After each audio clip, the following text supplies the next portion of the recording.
from becoming an unlikely ally against the malicious RDA to bringing more depth to the wildlife of Pandora. Let's look at why fans are so excited about the return of Payakan in the next installment of Avatar, starting with the fact that the Tulkuns are, by far, the more interesting creatures in Pandora. The sequel did a great job of expanding the world because, as amazing as the wildlife of Pandora was in the original movie, the filmmakers needed to keep the audiences hooked. Of the Jarhead clan.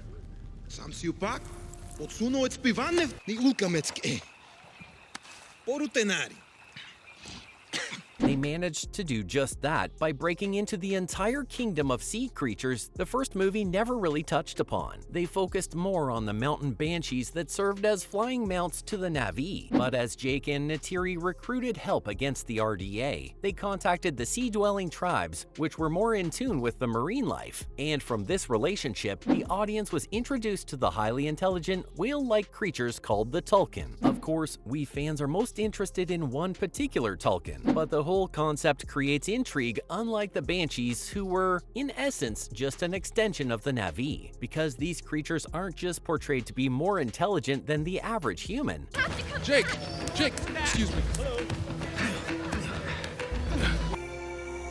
Keep moving, though. Keep up, guys. They have their own culture, lifestyle, and a strict moral code that bans violence against humans. Of course, this particular code becomes problematic when you have the RDA trying to colonize the entire planet for its resources. The audience honestly gets agitated with the passive approach the whales take, making Payakan an especially beloved addition to the protagonists. But that isn't the only reason this character's loved. Payakan's rebellion is also essential to the story for several reasons. Firstly, it's a pretty cool parallel to Jake's own journey of betraying the human race because of his own moral compass. He was ostracized from his birth race, just like Payakan was when he killed some human hunters before the events of the movie. It is the distance from his culture of birth that allows him to see the injustice in the world, and then gives him the courage to do something about it. Had Payakan not come to his own conclusions about passivity against animals, the Na'vi never would have repelled the RDA in the climax.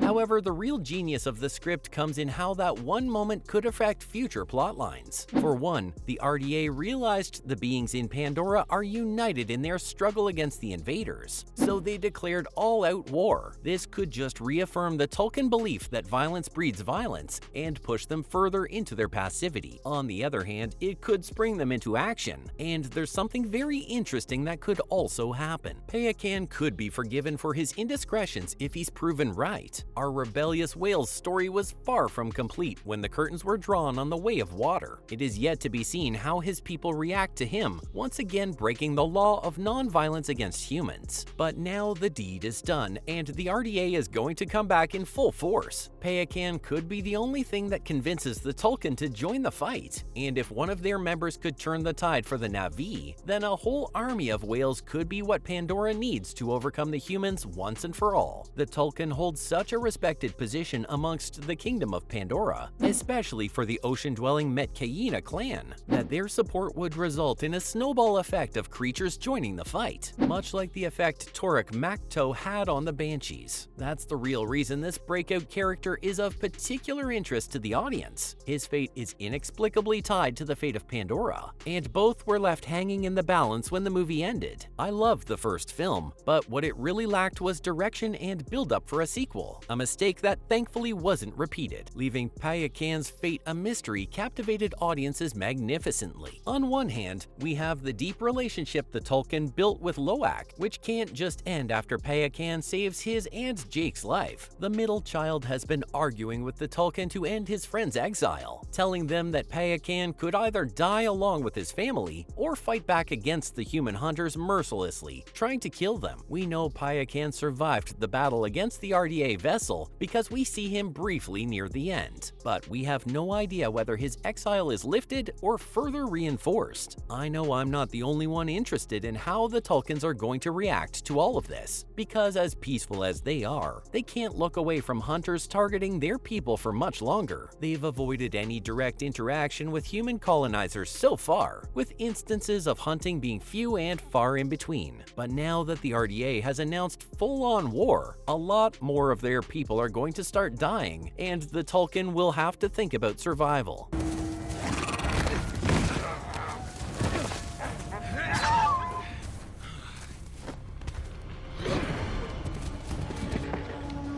The only consolation we have about these cliffhangers is that we will definitely see Payakan and Tulkens again. This isn't just my own speculation, by the way. It's official that Payakan is going to be making a return in the next movies. John Landau has confirmed the return himself. Now, I'm not sure if this is because how popular the character ended up being with the audience, but Landau confirmed in an interview with The Wrap that the writers are going to weave Payakan's story into the third film. It hasn't gone unnoticed how the audience found meaningful connections to Loak and Payakan's relationship. The writers see their connection to be like social outcasts who found each other, like the middle child who takes on a stray dog, but they wanted to reinforce the intelligence these creatures have by separating Payakan from other animals like the Banshee. They kept calling Payakan a complete character in the film every time it came up in interviews, and giving him proper agency as a character and a consequential role in the storyline really helped fans digest the unusual characterization. The unique relationship the Leviathan builds with Loak isn't just proof of the beast's intelligence, it's a way for the audience to understand how integrated the Na'vi are with all other beings in Pandora. And I wouldn't mind seeing the places Loak and Jake could go if the Tulkens take a more active role in the war. Don't you just want to see what happens next already? Well, hopefully we don't have to wait too long for the duo to return. The filmmakers are pretty sure that they can crank this one out by the end of 2024, but everyone takes that date with a grain of salt. It took over a decade for The Way of Water to hit screens after the pilot, and the entire project was plagued by delays and hurdles. However, with $2 billion